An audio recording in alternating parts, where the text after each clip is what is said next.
So as Walt mentioned, I'm in Dr. Jerry Weiland's lab, and we research diseases of ornamental plants. Today we'll be talking about Phytophthora root rot and boxwood blight, which are two important diseases of the broadleaf evergreen nursery industry.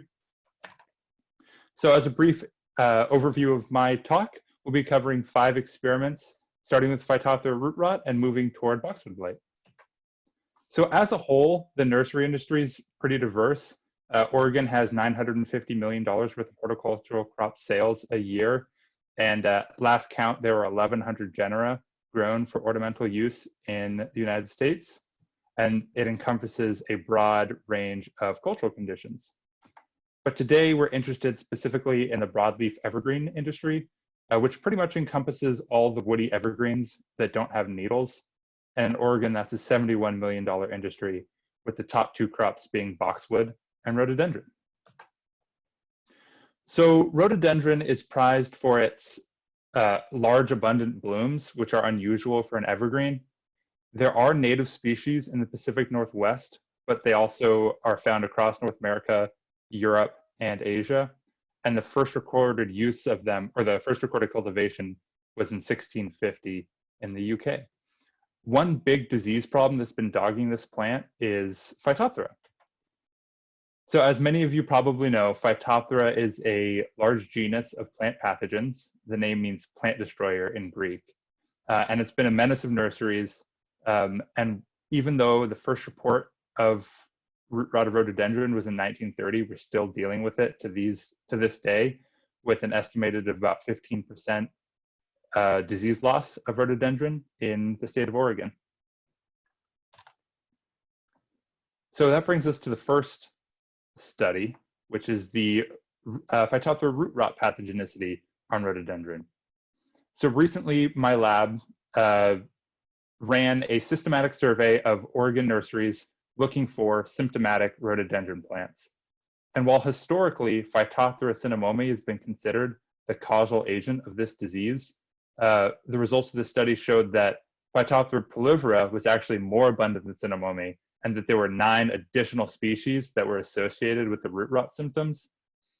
In addition, some follow-up studies showed that prolifera was actually just as pathogenic as cinnamomea, and that led us to wonder, what about all the other species which are associated with this? Do we have to worry about them and incorporate them into disease management strategies? So what we did was take the 5 most abundant Phytophthora species from that survey, and then also a non-inoculated control. We selected 3 isolates from different nurseries when possible, and then 10 blocks for replication. We collected data on weekly symptoms, biomass, and final root rot rating after planting these rhododendrons into infested potting media.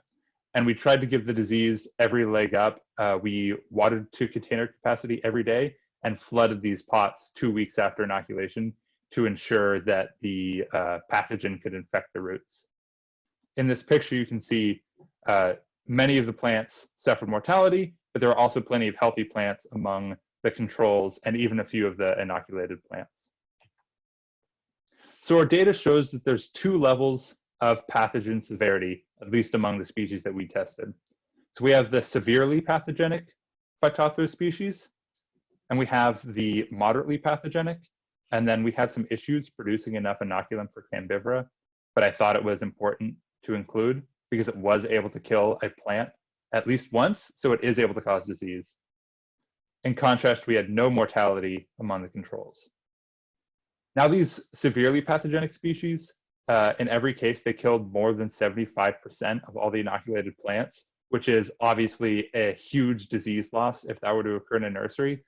But one thing I want to point out is even the less pathogenic species of Phytophthora cryptogaea still was able to kill about 35% of the inoculated plants. And so these less pathogenic species are still worth being concerned about in a nursery setting. The isolates that we tested are representative of about 86% of all the isolates collected in the survey. So it's safe to assume if you're finding any symptomatic rhododendrons that it's being caused by a species with the capability to cause enough disease to cause you a problem. So lastly on this study, this is an example of some of the roots that we collected. On the left here, we have the most severe root rot. This was pretty common among all the pathogens that we inoculated with, obviously more common among those more severe pathogens. But there were plenty of just mildly pathogen or mildly rotted roots, especially among Phytophthora cryptogea. And then this is pretty typical of what a control root looked like, a nice, healthy, large mass of roots. One interesting thing to note from this study is even though the severe rot was common among severe pathogens, some of them seemed to escape infection and didn't show any symptoms and had mild to no root rot, but we were still able to re-isolate Phytophthora from them sometimes, and that could be a big vector for disease. So moving on, Phytophthora doesn't just affect rhododendron. I mentioned it's a menace of nurseries. It also infects boxwood, which is the #1 selling woody shrub in America. There's over 100 species in the genus Buxus, but most common, there's just a few common species that are used that are cold hardy in the United States. They've been cultivated since at least 4000 BCE, making it the oldest cultivated ornamental.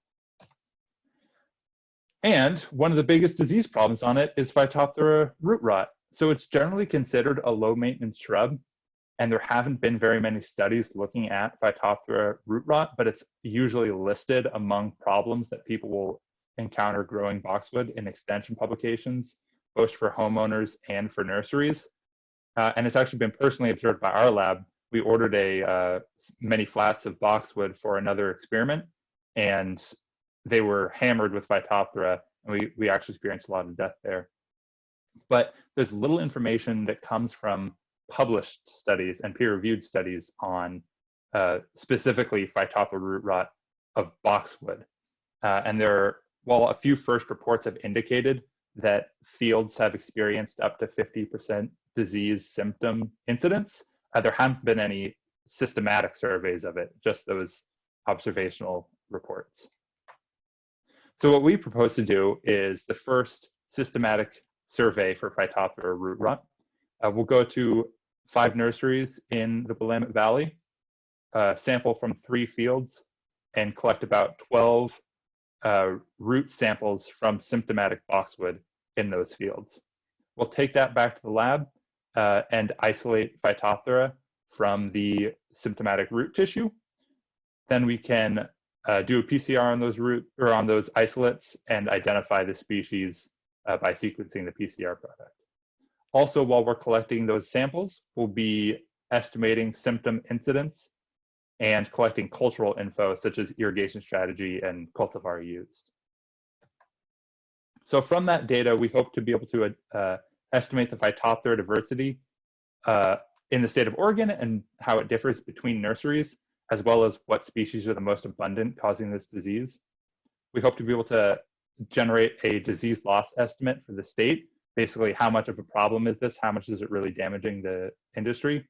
And then we also want to be able to correlate the cultural practices that we observe in the fields to how that affects Phytophthora diversity and possible disease loss.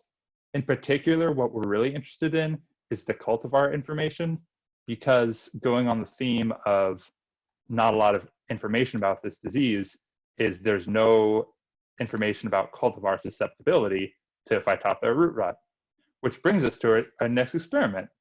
So the cultivars of boxwood are pretty diverse. They incorporate a few species, as I mentioned, and within those, many varieties, hybrids, and cultivars. You can see in this picture sort of an example of how different they can range in natural growth form, anywhere from tiny to massive shrubs. But within this large cultivar diversity, we have no information on how they respond to Phytophthora root rot. If we had less susceptible cultivars, that would be an ideal disease control practice, as it's low cost and easy to implement. And so we're hoping to use hints from that survey and test any cultivars that we've observed to be either the least susceptible or the most susceptible, so we can eliminate those from production. So there is some sort of observational data to support that there are cultivar differences. This is one picture that comes out of Virginia. And you can see in these low-lying areas, the boxwoods suffered a lot of mortality from Phytophthora root rot, while the cultivar right next to it seems to be relatively healthy. And so we propose to evaluate 8 cultivars selected from our study. We'll have 3 pathogen treatments, which would be the 2 most abundant Phytophtheras from our survey, and then a non-inoculated control. And we'll have 10 replicate blocks. So again, we'll put these plants under high disease pressure, similar to the rhododendron study, using lots of water and flooding to get these plants infected. And then we'll collect data on the weekly symptoms, the final biomass, and the final root rot. So from this experiment, we expect to find a spectrum of susceptibility from less susceptible to very susceptible. We also expect to evaluate the Phytophthora pathogenicity. While this study won't be designed to determine if the species are truly different in pathogenicity, because we'll only be using one isolate each, it'll give us an idea if they're approximately equal or if they can be very different from each other. But even if they are different, we expect the resistance or the susceptibility of the boxwood to Phytophthora root rot to be broad. And so what I mean by that is that if it's less susceptible to one species, it'll also be less susceptible to other species versus being killed by one and unharmed by another. But what we don't expect to see is any boxwood that are completely resistant to Phytophthora root rot. They'll be at least damaged a little bit. So boxwood is not just killed by Phytophthora root rot. While that's historically been the major disease problem, since the 1990s, there's been a new disease called boxwood blight, first discovered in the UK. It's caused by the true fungus Calanectria pseudonaviculata, and it affects every species in the family Buxaceae that it's been tested on. It causes both leaf and stem blight symptoms, as you can see down here. And it's presumed to be spread by splashing mostly, which is similar to other Calanectria species, but this hasn't been tested. It's able to overwinter in both plant debris and infected tissue. And when conditions are right, it'll sporulate from either those overwintered fungal tissues or from current season symptoms, produce a mound of hyphae called Sporodokia, where it can generate massive amounts of conidia and infect a new boxwood. This whole cycle right here can take place in about 7 days under ideal conditions. So that rapid turnaround of the disease cycle can lead to pretty devastating results in a nursery. Here's a picture from Connecticut, and you can see rows of boxwood that are almost completely defoliated except for maybe the topmost. And they'll die eventually through repeated defoliation or stem girdling.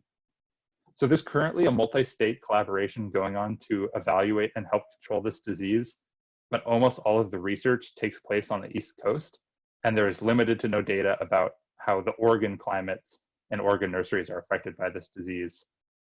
In addition, little is known about post-infection of this disease. Most of the studies have evaluated how temperature affects infection, for example. And we're seeing observationally that this disease is less severe on the West Coast versus the East Coast. And we presume that has something to do with environmental conditions. Our working hypothesis is that we have fewer humid, warm days, which are ideal for this disease. And so either the conditions aren't as conducive for infection, or that the disease cycle isn't able to turn as fast and cause as much damage on boxwood. So we want to get some preliminary epidemiological data in some growth chamber studies. We'll choose 3 temperatures and 2 humidities based on sort of average conditions we'll experience during the growing season in Oregon. We'll also select 2 cultivars, one susceptible and one less susceptible to boxwood blight. We'll spray inoculate those, place them in their respective growth chamber, and then track the percentage of diseased leaf area over time, as well as count leaf drop and observe if there's any sporulation or not by looking for those white Sporodophia tissues. We're guessing that temperature is going to drive the disease progression in terms of like how severe the symptoms get, how quickly, but that humidity will drive whether or not plants can get reinfected and if additional disease spots will show up on our cuttings.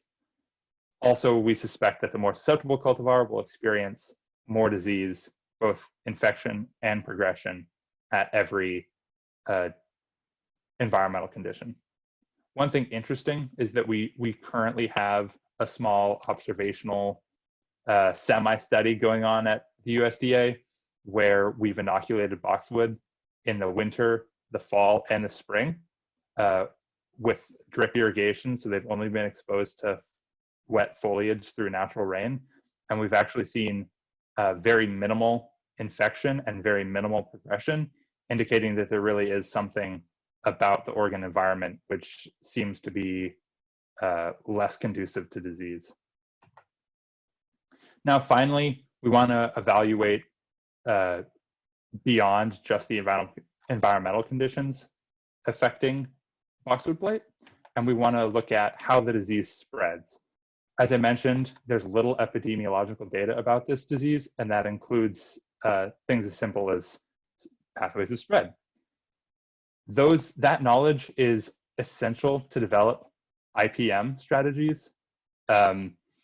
If we know how the pathogen spreads, hopefully we can limit it or interrupt it. And we want to avoid situations like this one in Connecticut, where growers will have to bury or burn entire fields as the disease will spread to every plant before they even realize it's there.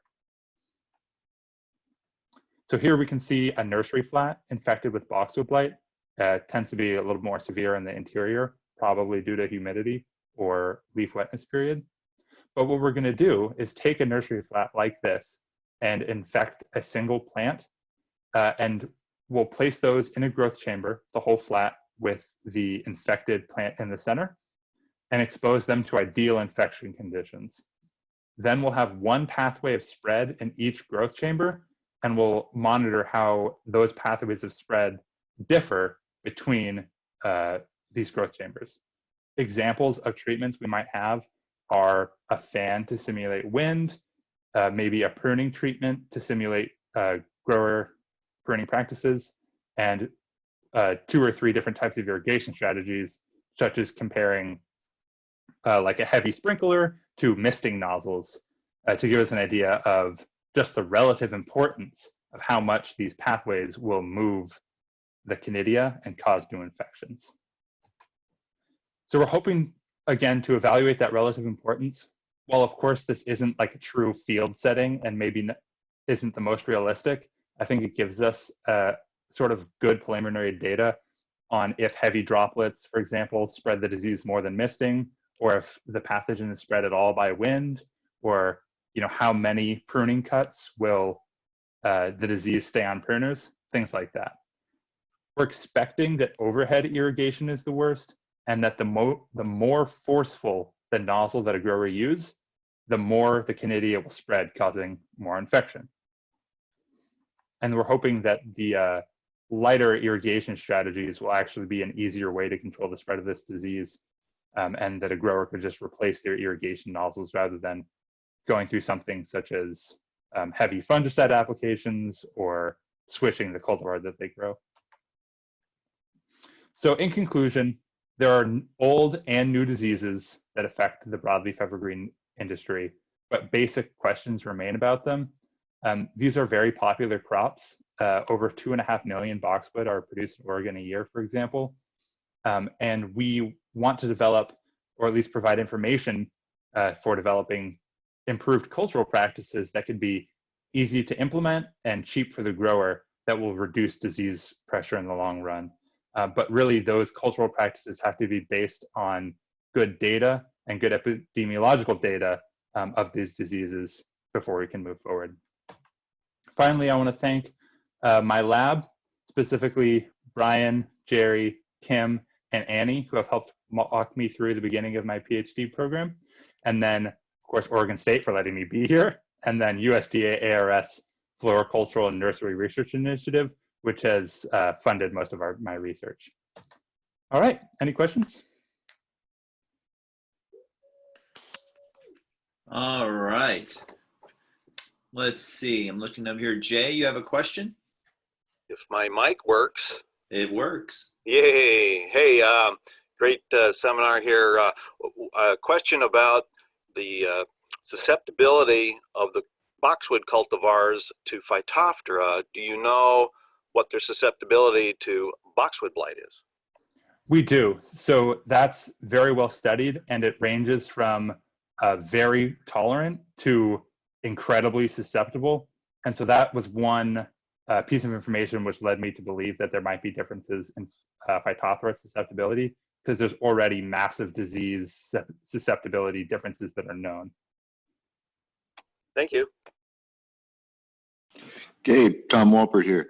I had a question about your first study, the rhododendrons and the Phytophthora. How did you control for like host differences? Were those all clonal, or did you use, how did you deal with that? Mm-hmm. So we ordered in all of one cultivar from a trusted nursery that's had very little Phytophthora infection in the past.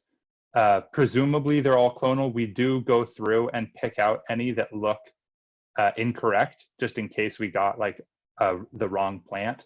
But this is a cultivar we've used in the past, so we can sort of compare it to previous studies. And yeah, we do try our best to make sure that they're clonal like that. Thanks, appreciate it.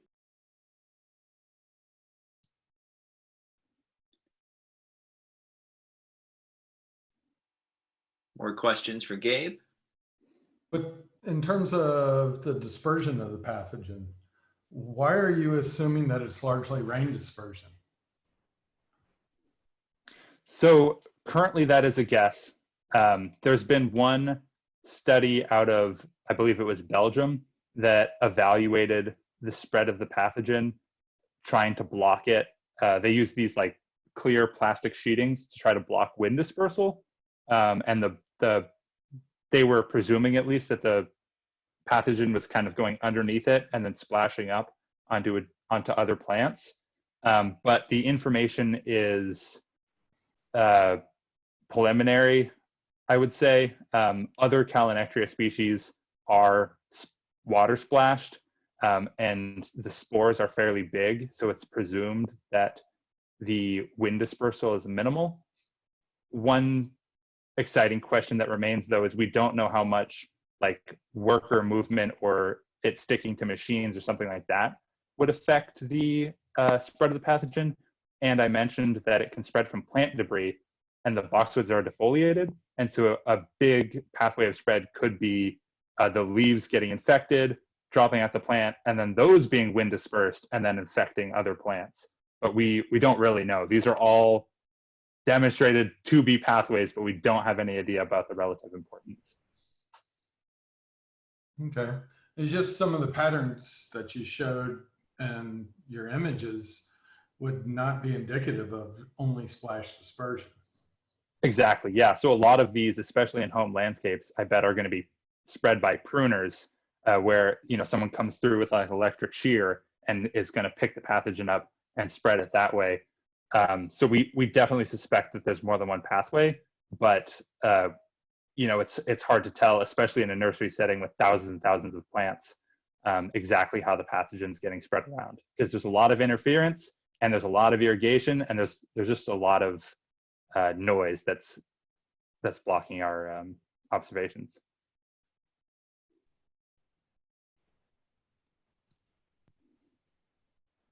More questions for Gabe?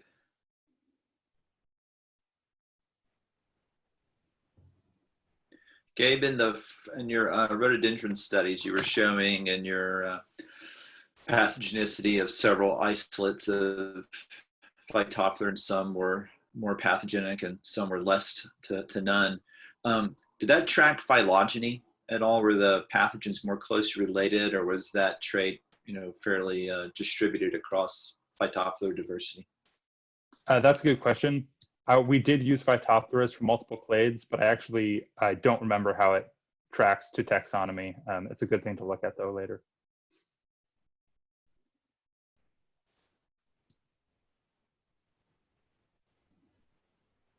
Any other questions for Gabe? All right, let's unmute and thank Gabe. All right, thank you everyone.